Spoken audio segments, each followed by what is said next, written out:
Puji Tuhan, Shalom, salam sejahtera di dalam kasih Tuhan Yesus Kristus. Pada kesempatan ini saya akan melanjutkan pembahasan mengenai seri akhir zaman. Dan sekarang sudah sampai kepada materai yang ketiga. Saudara, kita sudah melewati materai pertama, kegerakan besar gereja di akhir zaman yang akan menyampaikan Injil sampai ke seluruh bumi. Maka yang kedua, materai yang kedua, bagaimana kegerakan besar juga ya, kesengsaraan yang dialami oleh gereja Tuhan pada umumnya, tetapi orang yang bertahan, firman Tuhan katakan dia akan selamat. Tetapi yang ketiga, kita akan melihat mengenai materai yang ketiga yang akan saya bacakan di dalam surat Wahyu, pasalnya yang ke-6, ayatnya yang ke-5 dan ayat yang ke-6. Dan ketika anak domba itu membuka materai yang ketiga, aku mendengar makhluk yang ketiga berkata, "Mari." Dan aku melihat sesungguhnya ada seekor kuda hitam, dan orang yang menungganginya memegang sebuah timbangan di tangannya. Dan aku mendengar seperti ada suara di tengah-tengah keempat makhluk itu berkata, "Secupak gandum sedinar dan 3 cupak jelai sedinar, tetapi janganlah rusakkan minyak dan anggur itu." Nah, saudara yang dikasihi Tuhan, kita harus memahami bahwa dalam pembukaan materai yang ketiga masih sama ya, masih tetap konsisten seperti yang ada di dalam Wahyu, pembukaan materai yang pertama, kedua, yang ketiga, di mana sang pembuka materai itu adalah anak domba Allah, yaitu Yesus Kristus. Nah, kemudian makhluk yang ketiga, makhluk yang ketiga, kita sudah melihat sebelumnya siapa yang dimaksud dengan makhluk. Mereka adalah makhluk surgawi yang melayani di dalam kerajaan surga tentunya. Mereka salah satu makhluk atau malaikat ini ditugaskan untuk memberi aba-aba atau memberi komando dengan sebutan atau dengan sebuah kata mari, dengan sebuah kata mari. Nah, kita akan perhatikan dengan saksama dalam ayat 5, ketika anak domba itu membuka materai yang ketiga, aku mendengar makhluk yang ketiga berkata, "Mari." Dan aku melihat sesungguhnya ada seekor kuda hitam. Nah, saudara, di dalam materai yang ketiga ini kita jumpai bahwa ada seekor kuda hitam. Nah, seekor kuda hitam tetap konsisten sebagaimana pembukaan materai pertama itu. Kalau kita bicara kuda, ya, itu bukan hanya sekedar berbicara tentang sarana perang atau alat perang pada zaman itu, ya, pada zaman Rasul Yohanes, tetapi itu juga bicara tentang satu kekuatan, ya, satu kekuatan besar. Itu juga yang akan terjadi di akhir zaman. Ada satu kegerakan besar, kekuatan besar yang akan terjadi di akhir zaman, khususnya dalam konteks pembukaan materai yang ketiga. Kita temukan bahwa ada kuda hitam. Nah, saudara bicara kuda hitam. Kalau putih, kalau warna seperti putih, kita bisa mengartikan bahwa warna putih itu adalah warna suci, warna yang indah, warna yang ya lebih kepada unsur positif ya. Warna yang baik, warna yang indah, warna yang tentunya sangat disenangi oleh semua orang karena itu artinya suci ya. Tetapi kalau kita bicara ya kuda merah padam yang sudah pernah kita lihat ya. Kuda merah padam itu merah padam ya, artinya merah bisa berarti berani, tetapi kuda merah padam ini dalam konteks pembukaan materai kedua kita temukan bahwa ini adalah satu kegeraman ya, satu kegerakan besar di mana ada kegeraman, kemarahan manusia yang hidup pada saat itu. Nah, sekarang kita melihat mengenai kuda hitam. Kuda hitam seringkali orang mengartikan bahwa hitam itu adalah warna duka cita, hitam itu warna kegeraman ya, kuda hitam itu warna yang suram ya, jadi warna yang gelap, warna yang menakutkan gitu ya. Nah, kita melihat bahwa penunggang kuda hitam ya, kuda hitam adalah ada orang yang menungganginya. Kalau kita simak baik-baik, dan orang yang menungganginya ya, dan aku melihat sesungguhnya ada seekor kuda hitam dan orang yang menungganginya memegang sebuah timbangan di tangannya. Kita perhatikan bahwa penunggang kuda hitam ya, penunggang kuda hitam, jadi orang yang menunggang itu dikatakan memegang sebuah timbangan, di tangannya.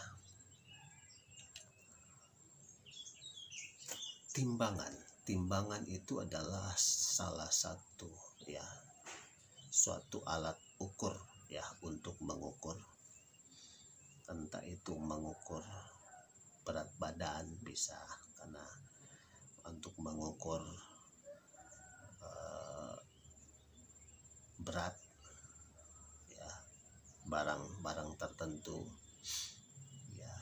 Jadi kita lihat bahwa penunggang kuda hitam dia muncul dengan membawa alat timbang. Nah, kita bisa simpulkan kalau begitu dalam pembukaan materai yang ketiga ya, di akhir zaman ini ada satu kekuatan besar yang akan terjadi di mana segala sesuatu akan diukur ya. Segala sesuatunya yang dilakukan oleh manusia pada saat itu semuanya melalui ukuran.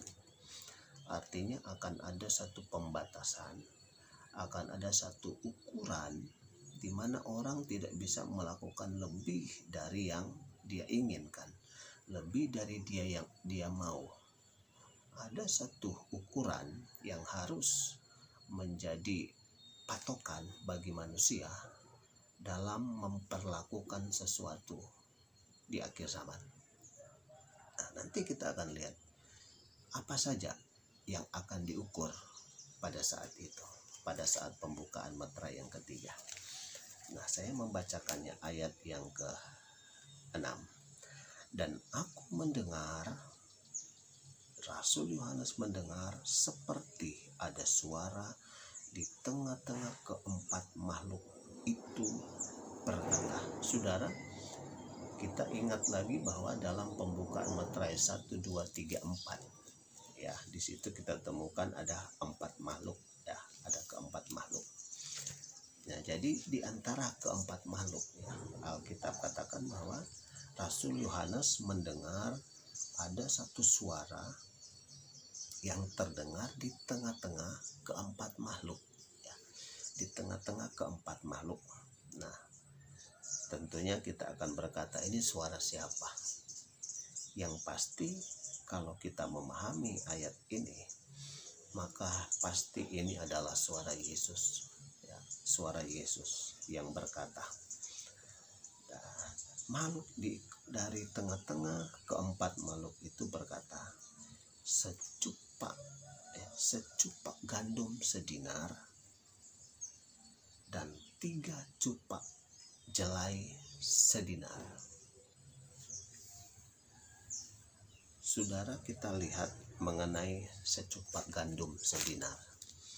Kalau kita berbicara secupak gandum sedinar, cupak itu ukuran satu cupak itu sebenarnya adalah ukuran tangan orang dewasa, ya. Jadi misalnya kita mengambil beras, ya, kita mengambil beras. Nah, ini adalah ukuran satu cupak, ya. Kalau di dalam tradisi Israel ini adalah ukuran satu cupak sedinar. Nah,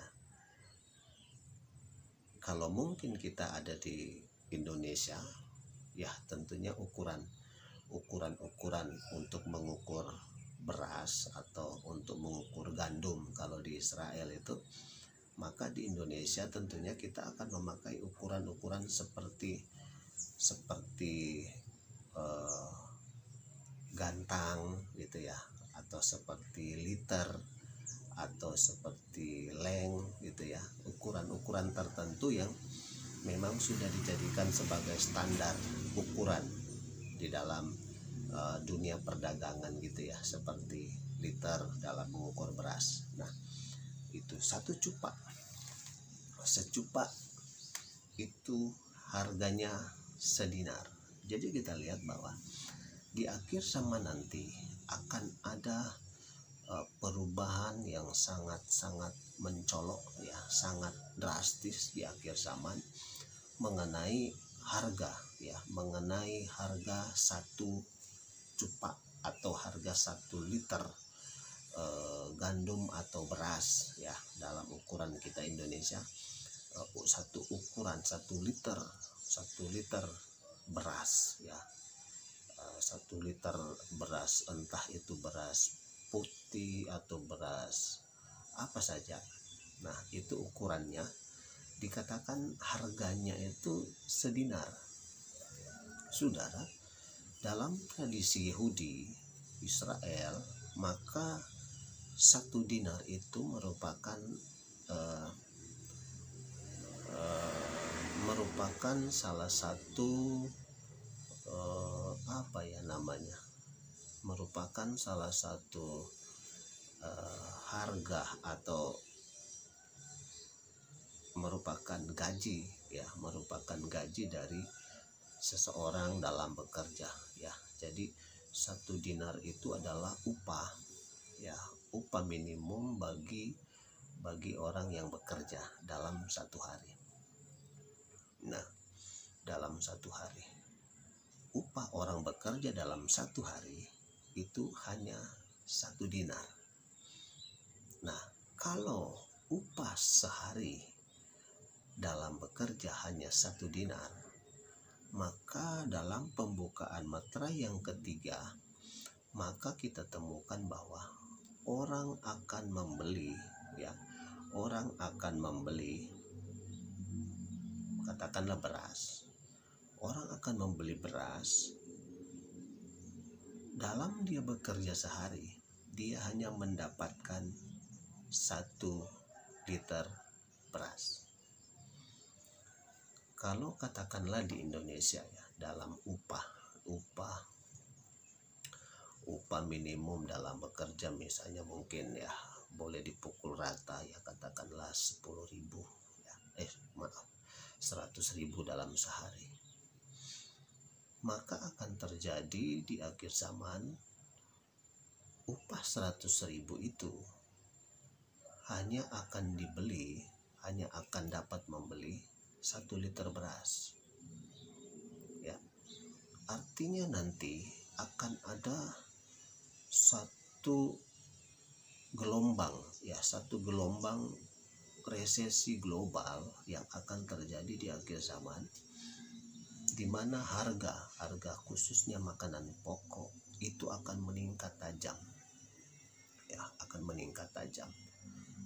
Nah, termasuk beras, salah satunya orang akan berbelanja membeli beras dalam upah minimum bekerja sehari, misalnya 100.000, maka orang akan hanya dapat membeli beras. Pertanyaannya buat kita adalah, bagaimana dengan lauk? Ya, bagaimana dengan sayur? Ya, tentunya kalau kita makan tidak mungkin hanya makan beras atau hanya makan nasi gitu ya. Kita tentunya akan makan dengan makanan lain, ya, mungkin buah atau apa gitu ya, untuk melengkapi gizi dalam tubuh kita manusia. Nah, tetapi kita melihat bahwa dalam pembukaan materai ketiga akan ada satu gelombang resesi global, ya. Akan ada satu krisis yang sangat luar biasa yang akan terjadi di akhir zaman, ya, sehingga orang hanya dapat membeli beras, katakanlah beli beras itu hanya upah sehari mereka bekerja. Nah, kita bisa membayangkan kalau dalam keluarga kita itu memiliki 5 orang, katakanlah 5 orang. Dalam 5 orang kita hanya dapat, katakanlah kita masak itu katakanlah 1 liter ya dalam satu hari. Tentunya kita makan itu dalam 1 liter, itu kemungkinan masih cukup, ya, masih cukup. Tetapi bagaimana dengan lauk, bagaimana dengan sayur atau buah gitu. Nah, tentunya dalam hal ini di akhir zaman akan terjadi satu manusia akan kembali berpikir, ya, akan kembali berpikir bagaimana kebutuhan itu akan mulai diukur, ya, akan mulai diukur. Karena pada kenyataannya hari ini, ya, sampai hari ini pun kita belum sampai ke masa itu. Kita kalau makan dalam satu hari bisa 2, 3, 4, 5 kali ya dalam sehari. Kita masih bisa makan lauk macam-macam, ya, kita masih bisa makan buah, ya, dengan bebasnya, ya, tidak punya standar ukuran, ya. Apa saja yang kita masih mau makan itu masih bisa tercukupi, ya, sekarang ini. Tetapi kita melihat nanti pada saat pembukaan materai yang ketiga, segala sesuatu yang akan kita makan, ya, akan kita minum, ya, mungkin akan kita pakai, itu semuanya akan diukur, ya, akan ada satu ukuran, mulai ada penurunan, ya, standar, misalnya makan, ya, minum, kita mulai diukur karena untuk mencukupi. Nah, kita melihat bahwa harga sedinar itu akan kita nikmati dalam satu hari, itu diukur. Kita tidak akan makan los seperti hari ini, ya, kita tidak akan makan sebebas hari ini. Semuanya akan diukur lagi, ya, akan diukur untuk mencukupi, ya, cukup atau tidak cukup harus dicukupkan, ya. Nah, kemudian yang kedua yang kedua di sana dikatakan secupak gandum sedinar dan 3 cupak jelai sedinar. 3 cupak jelai, ya. Jadi jelai itu adalah merupakan bahan pokok, ya, dalam tradisi orang Israel, ya, orang Yahudi, orang Israel khususnya. Kita melihat jelai itu adalah salah satu pokok makanan yang tergolong murah, ya. bahan yang murah. Ya mungkin kita bisa gambarkan itu kalau bahan pokok makanan misalnya yang ada di Indonesia. Suatu saat kita akan cari barang yang termurah. Kita akan mencari barang yang termurah.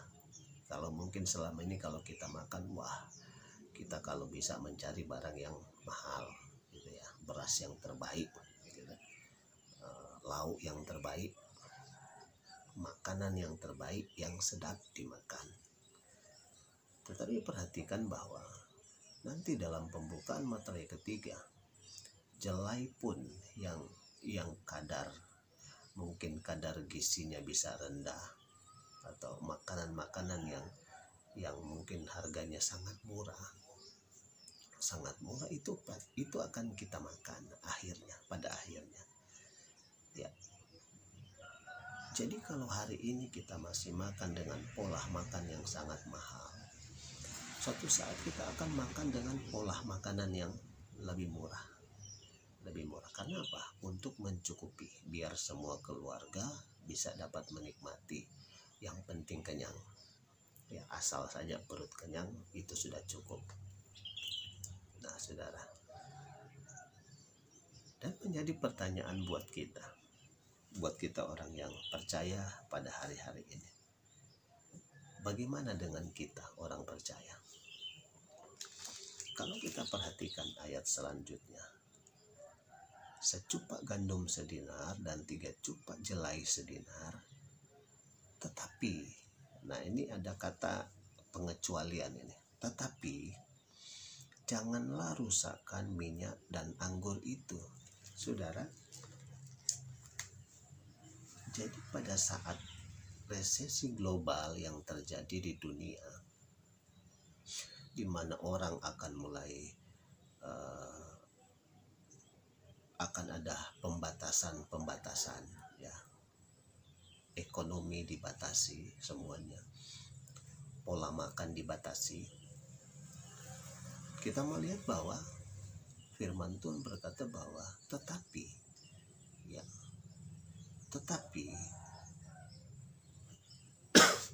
minyak dan anggur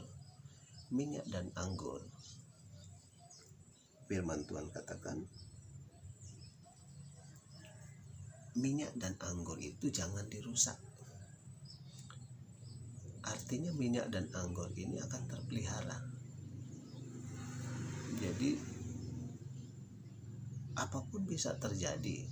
Ya, krisis ekonomi pun bisa terjadi. Ya, akan ada resesi dunia. Tetapi kita perhatikan bahwa ini adalah janji Tuhan, di mana anggur dan minyak dan anggur itu jangan dirusak. Nah, kita mau perhatikan mengenai minyak dan anggur. Kenapa firman Tuhan berkata minyak dan anggur itu jangan dirusak? Apa maknanya minyak dan anggur untuk kita? Nah, kalau kita melihat apa arti minyak? Minyak itu kalau di dalam bahasa Yunani, ya, di situ ditulis dengan kata elaion. Elaion, ya, artinya zaitun, ya, zaitun, minyak zaitun. Makanya kita temukan sebagai minyak zaitun. Kalau kita perhatikan di dalam Hakim-Hakim pasal 9 ayat 9, maka kita temukan di sana bahwa minyak zaitun itu salah satu kegunaannya adalah untuk menghormati Allah. Jadi minyak itu, ya, minyak zaitun dipergunakan itu untuk menghormati Allah. Artinya Allah itu senang dengan minyak zaitun.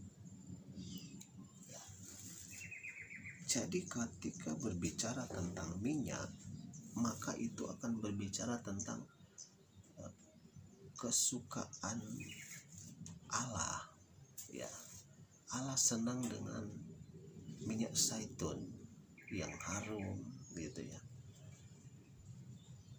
Kalau berbicara mengenai minyak zaitun, maka itu akan berbicara mengenai bagaimana Allah itu disenangkan dengan minyak zaitun. Nah,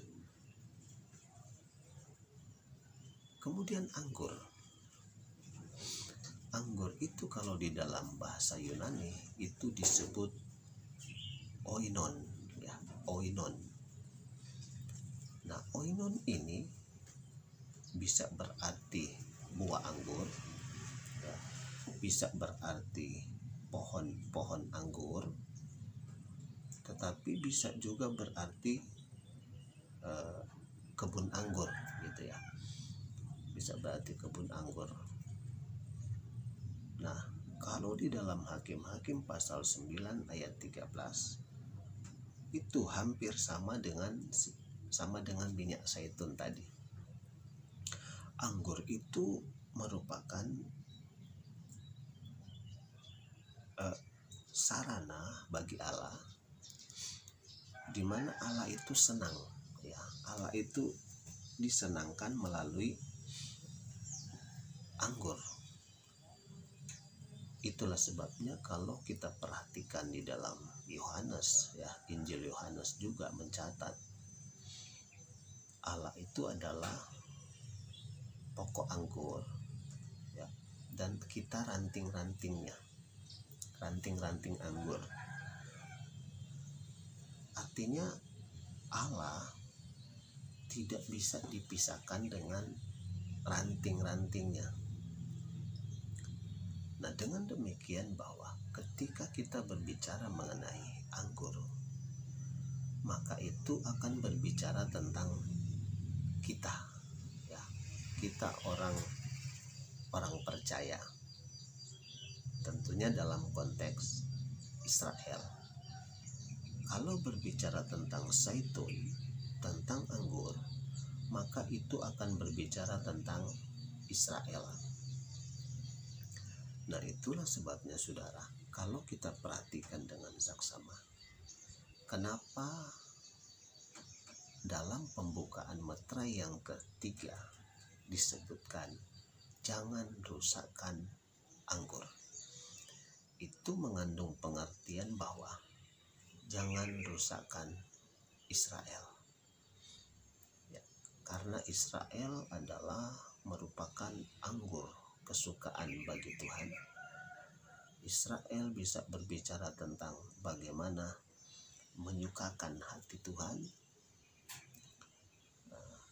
Tetapi bagaimana dengan kita? Ya, bagaimana dengan kita? Kalau kita membaca di dalam Yesaya pasal 4 ayat 7, Yeremia pasal 11 ayat 16, Israel itu digambarkan seperti zaitun dan seperti anggur. Terus bagaimana dengan kita? Bagaimana dengan kita orang percaya yang ada? Kalau kita perhatikan Roma pasal 11. Dalam Roma pasal 11 ayat 11 sampai ayat 24.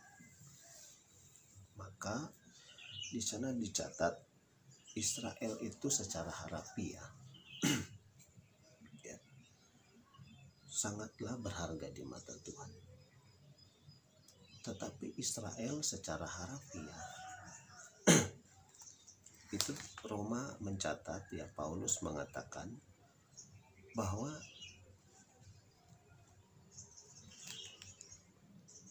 kita sebagai orang percaya yang ada saat ini, kita dicangkokkan, ya, dari pohon dari pokok anggur yang asli, ya, kita dicangkokkan dari Israel yang asli. Nah, itulah sebabnya orang-orang percaya kepada Kristus yang saat ini itu seringkali disebut sebagai Israel rohani, ya. Jadi kalau Israel jasmani, ya, ada di Israel, Tetapi kalau orang Kristen, orang percaya saat ini itu seringkali disebut mendapatkan sebutan sebagai Israel rohani. Ya karena memang orang percaya kepada Kristus saat ini adalah yang dicangkokkan dari Israel yang asli, dari Israel yang jasmani. Nah, jadi sebutan itu gereja Tuhan saat ini adalah Israel rohani. Nah, jadi apa makna rohani? Makna rohani bagi minyak zaitun dan anggur yang tidak boleh dirusak. Nah, inilah yang akan kita lihat mengenai janji Tuhan yang luar biasa di sini. Jadi di tengah-tengah resesi global, di tengah-tengah krisis ekonomi global, pada saat pembukaan materai yang ketiga, jadi akan ada banyak kesulitan, akan ada banyak hal-hal yang mungkin kita tidak duga, banyak hal yang mungkin kita tidak senang, kita tidak suka pada saat itu, sebab akan ada peningkatan kesusahan yang besar. Ya. Jadi kalau saja pembukaan materai yang kedua itu sudah ada banyak hal yang terjadi, ya, tetapi sekali lagi bahwa janji Tuhan kepada orang percaya kepada Kristus itu mutlak, gitu. Jadi pada saat pembukaan materai kedua, janji Tuhan ketika kita bertahan sampai akhir zaman, kita selamat, gitu. Tetapi dalam pembukaan materai yang ketiga, kita jumpai bahwa dalam kesusahan global sekalipun, dalam resesi ekonomi dunia sekalipun, di situ kita temukan janji lagi. Janjinya apa, saudara? Janjinya adalah minyak zaitun dan anggur itu tidak boleh dirusak. Ya, tidak boleh dirusak. Artinya orang yang percaya kepada Kristus, walaupun kita akan masuk pada masa, ya, kalaupun kita akan masuk pada masa pembukaan materai ketiga, ada banyak goncangan yang terjadi di dunia, ada banyak goncangan, resesi ekonomi di dunia akan terjadi sangat luar biasa.